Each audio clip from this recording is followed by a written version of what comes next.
Bonjour tout le monde, on se retrouve aujourd'hui pour la petite vidéo mensuelle de à quoi j'ai joué au mois dernier, donc à quoi j'ai joué en juillet 2023. Quelques jeux plutôt peu connus, je pense, dans la liste qui a été joué le mois dernier. Donc on va commencer ça immédiatement avec le premier jeu, un micro-game, ici dans un petit sac Ziploc, qui est Rocky Road Dice Cream, qui est une version... on va dire une version micro, bref, de Rocky Road à la mode. Et en fait, c'est un petit jeu avec quelques petits dés, quelques petits jetons dans lesquels on doit livrer de la crème glacée, tout simplement. Et rapidement, ça se joue, je dirais, à l'intérieur d'une dizaine de minutes, malgré quand même un petit aspect un peu puzzle versus deux joueurs. Donc, toujours cool. Bref, on a fait 2 tours de jeu parce que les joueurs sont arrivés pour pouvoir embarquer sur un plus gros jeu. Mais c'est un jeu que j'avais déjà joué dans le passé. Toujours cool de pouvoir y retourner. Par la suite, j'ai pu jouer à Fun Fact. Donc, pour une autre fois, je vais dire consécutive. Donc, Fun Fact, un petit jeu de party game dans lequel on a des cartes qui vont nous demander de mettre des valeurs sur un petit morceau de plastique. Par exemple, sur une échelle de 0 à 100, comment aimez-vous les pommes? Mettons. Fait que là, ben, résultat, on doit par la suite se classer par rapport aux réponses des autres qui sont toutes face cachée et essayer d'avoir le meilleur résultat en équipe. Donc, toujours bien sympathique comme type de jeu. Il y a quand même pas mal de cartes qui sont fournies. Donc, avant de passer à travers du deck complet, parce qu'il y a on passe, c'est 8 cartes, 7 cartes par partie, donc c'est quand même, il y en a quand même pas mal, ça va donner quand même pas mal de parties avant d'avoir passé à travers de toutes les cartes, mais si vous changez de groupe, automatiquement, le classement va être différent. Donc, bien sympathique pour ça. J'ai pu aussi essayer NHL Hockey Card Game, qui a l'air de rien, visuellement comme ça, qu'un format de boîte plutôt weird, parce que c'est pas un jeu très récent. J'essaie de voir s'il n'y a pas une date là-dessus. Malheureusement, 85, donc je n'étais pas né encore quand ce jeu-là est sorti. Et en fait, le jeu tente de simuler une partie de hockey sur glace. Et malheureusement, de la façon dont ça fonctionne avec une genre de charte dans laquelle, si le joueur avant a joué tel type de carte, vous pouvez jouer telle carte. Si vous pouvez pas jouer, vous défaussez, c'est l'autre qui peut continuer à jouer sur sa propre carte.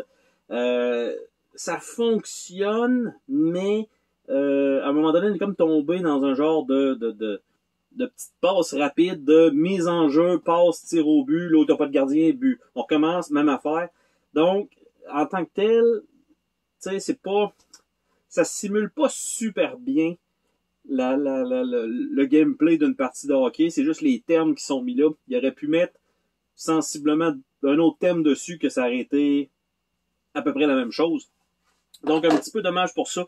C'est indiqué qu'il y a 2 équipes, mais en fait, c'est juste le dos des cartes qui correspondent aux équipes. Il n'y a absolument rien d'autre. Il n'y a pas de particularité entre les différentes équipes qu'on pouvait avoir dans le jeu, parce que cette boîte-là contient 2 équipes, mais il y a toutes les équipes canadiennes qui étaient disponibles, donc 1, 2, 3, 4, 5, 6, 7 à l'époque.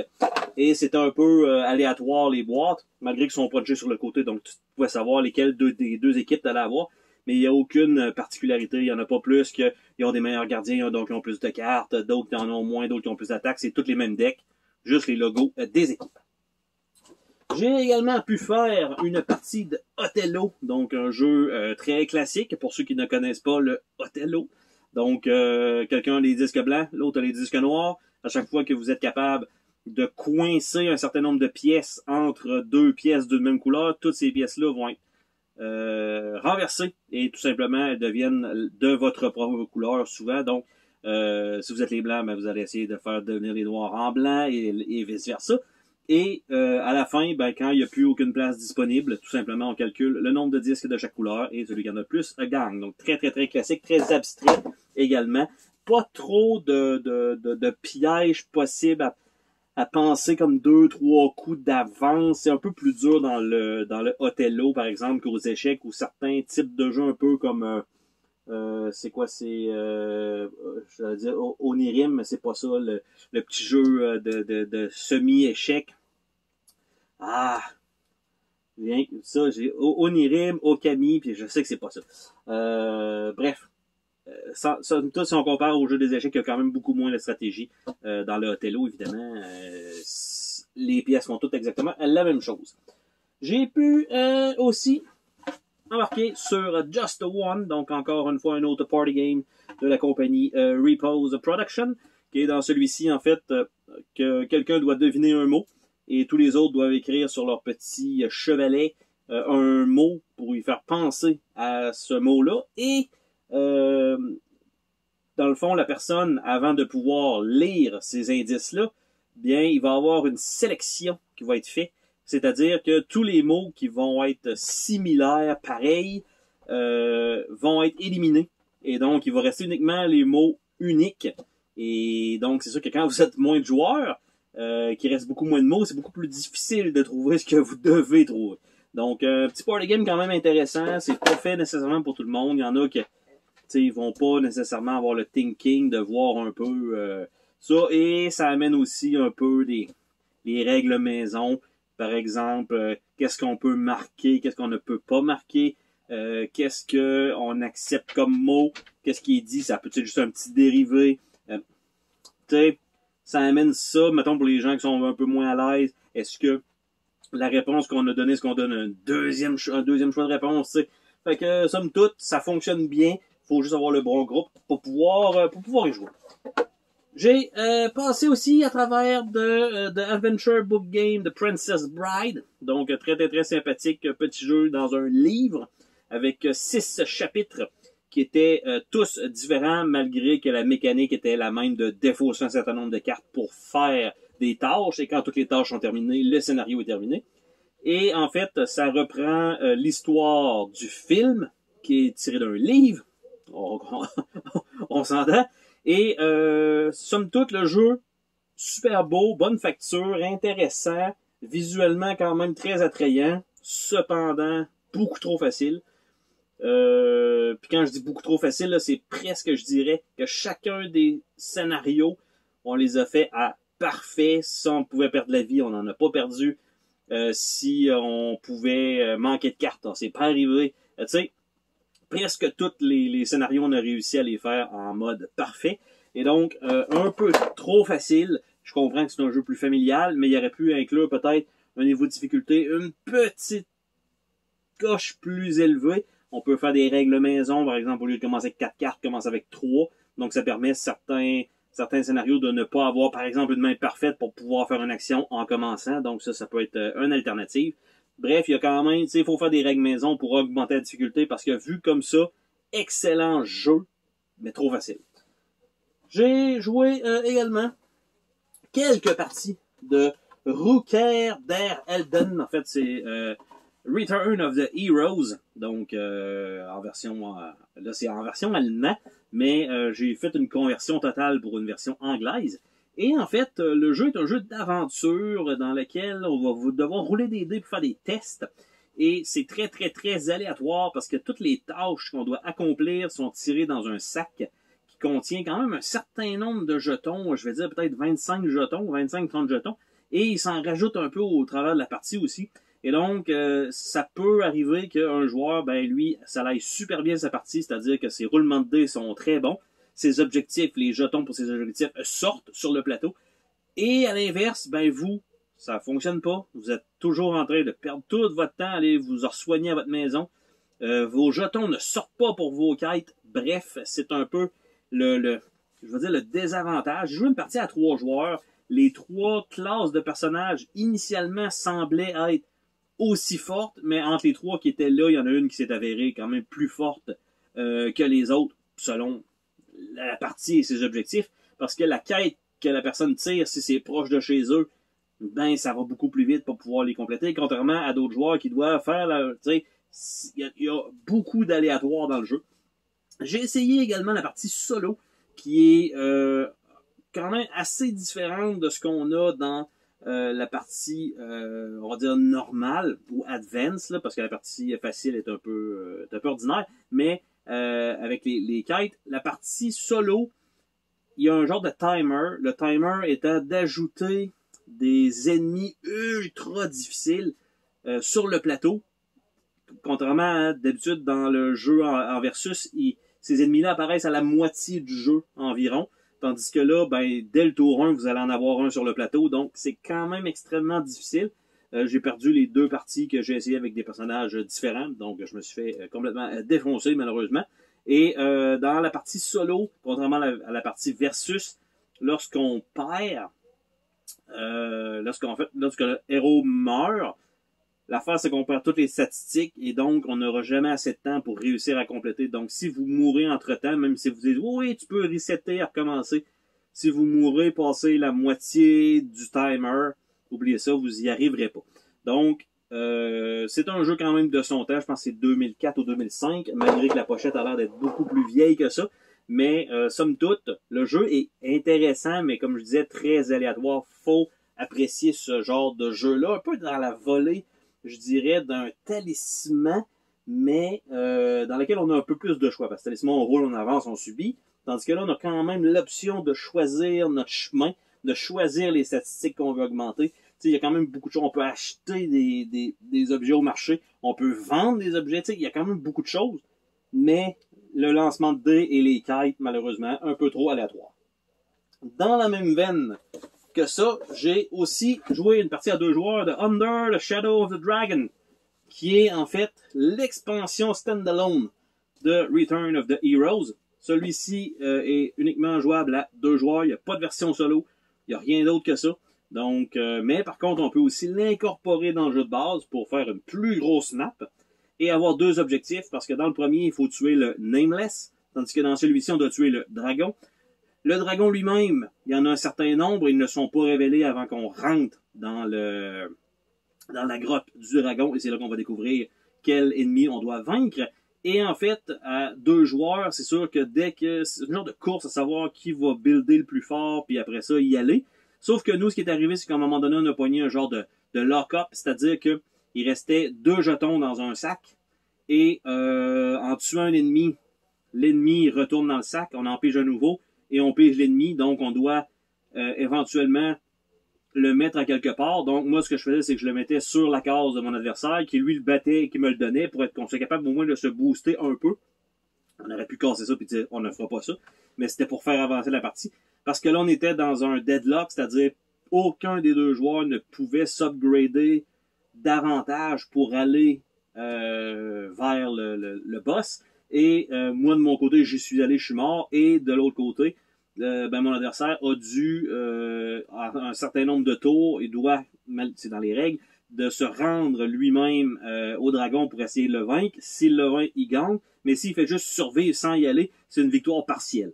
On s'entend que ça n'aurait comme pas raison d'être. Il faut battre le boss. Mais, somme toute, entre les 2, je pense que j'ai préféré le plus d'options du premier. Malgré que dans le deuxième, le but était clair. Le boss est là. Tu y vas quand tu veux. Tu triggers quand tu veux. Tant que tu es prêt. Tandis que dans l'autre, il fallait faire la moitié du jeu avec les quêtes. Puis quand toutes tes quêtes sont terminées, ben là, on va pouvoir ajouter l'ennemi dans le sac, puis quand il va sortir, on va pouvoir l'attaquer. Tu sais, ça rajoute du temps de jeu. Donc, la possibilité de faire ce jeu-là et de le combiner avec l'autre, ça, c'est excellent. On rajoute les 3 nouvelles classes dans le jeu de base, il y en avait déjà 5. On rajoute c'est une dizaine de tuiles de plus, donc on passe à genre 30 tuiles, donc ça fait un giga gros plateau pour se promener. Il y a plein de quests qu'on rajoute, qu'on mélange ensemble.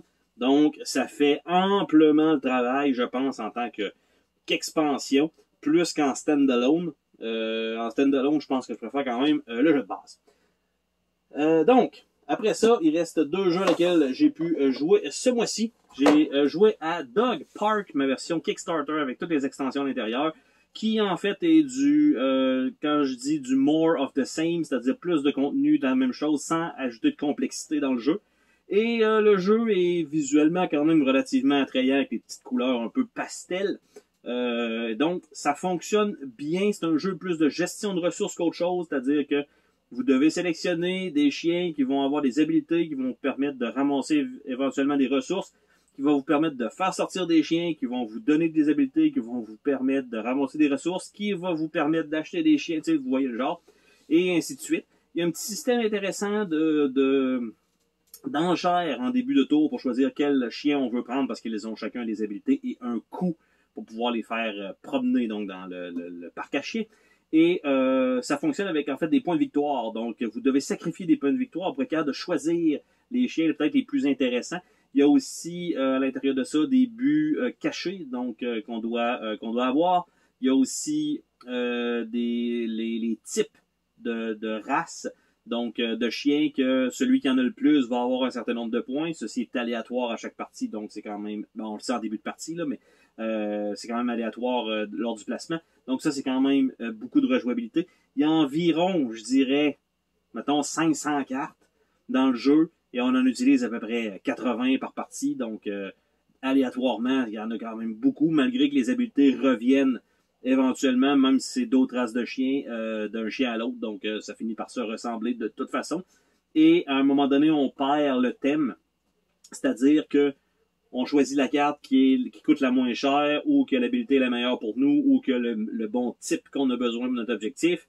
Après ça, on paye son coût, on avance sur une petite charte de savoir, ok, je vais ramasser telle chose. Donc, ça devient à un moment donné, le thème n'existe plus, même si mécaniquement parlant, il y a certaines petites choses qui fonctionnent, mais tu sais, par exemple, à chaque fois que mon chien trouve un bâton de bois, je trouve aussi une balle, puis là, il y a un autre qui s'active parce que j'ai trouvé une balle, je trouve aussi un biscuit, puis parce que j'ai trouvé un petit... Fait que là, à un moment donné, vous pouvez faire des combos de la mort, mais thématiquement parlant, ça ne fait pas de sens. Mais le jeu, quand même, je ne peux pas dire que c'est dans mes tops, là, c'est très simple, comme jeu. J'ai pas trouvé que c'était... Au début, ça avait l'air complexe avec le livret, tout ça, là, comment, est-ce qu'il y avait des petites ambiguïtés, mais ça se laisse jouer et on voit quand même le potentiel, mais je pense que le potentiel, malheureusement, je veux dire pour le groupe de joueurs qu'on est, on va quand même l'attraper quand même rapidement. Et le dernier jeu du mois que j'ai joué, c'est Ibashi, qui est un jeu de cuisine dans lequel on va lancer des disques qui ont différentes valeurs sur un plateau avec un micro-rebord que je sais même pas comment ça fait pour retenir ces jetons-là. Et on doit atterrir sur différents ingrédients pour pouvoir les récolter. Mais on doit aussi être celui qui a la plus haute valeur en jetons sur cet ingrédient-là. Il doit aussi y avoir de cet ingrédient-là de sortie en termes de cartes. S'il n'y en a pas parce que c'est aléatoire, vous allez juste rien avoir. Et en plus de ça, la valeur que vous devez payer, c'est la valeur de la somme de vos jetons sur cet ingrédient-là. Donc, si vous envoyez votre plus grosse valeur, pour être sûr de pouvoir acheter l'ingrédient en premier, vous devez le payer plus cher. Ce qui est quand même intéressant, ce qui fait du sens aussi. Vous pouvez aussi vendre des ingrédients qui est un peu le même principe. Par contre, vous ne pourrez pas racheter par la suite. Il y a quelques petits twists avec des petites zones bonus, mais je dirais... Il faudrait être d'accord que tout le monde lance de la même position ses jetons parce que, tout dépendant de où on est autour du plateau, il y en a qui peuvent avoir un certain avantage peut-être à pouvoir lancer sur certains ingrédients. L'autre côté, je veux dire l'autre bord. Par contre, les tuiles bonus, quant à elles, ont 4 effets. Chacun a un effet différent, donc c'est 4 effets. Et il y en a qui sont peut-être plus faciles à avoir que d'autres. Et les lancers sont tellement... Faut juste pas que notre main arrive par-dessus le plateau, mais vraiment, ça arrive, je veux dire, la moitié du temps. On est proche d'arriver, là, c'est dur à calculer, t'as dépassé, t'as pas dépassé, tu sais, à un moment donné, on veut juste jouer aussi. Mais, la force qu'on a de lancer, même si on lance pas fort, ça glisse, ça n'en peut finir. Donc, il y a quand même une grosse partie de dextérité dans le jeu. Le mix entre les deux, pour l'instant, avec une seule partie dans le corps, je dirais que je suis pas satisfait à 100% de mon achat. J'aime la mécanique en arrière de, le plus gros jeton, c'est telle affaire. La partie dextérité de pousser les autres, de leur, tu sais, je suis pas certain encore si j'apprécie cette partie-là. Donc, du jeu. Et ça conclut le mois de juillet. Donc, évidemment, j'ai tenté d'être concis, ce qui fonctionne jamais à chaque mois pour ceux qui me suivent commencer un peu à comprendre. S'il y a des jeux que vous connaissez là-dedans, que vous n'êtes pas d'accord, ou que vous êtes d'accord avec ce que j'ai dit, n'hésitez pas à le mettre en commentaire.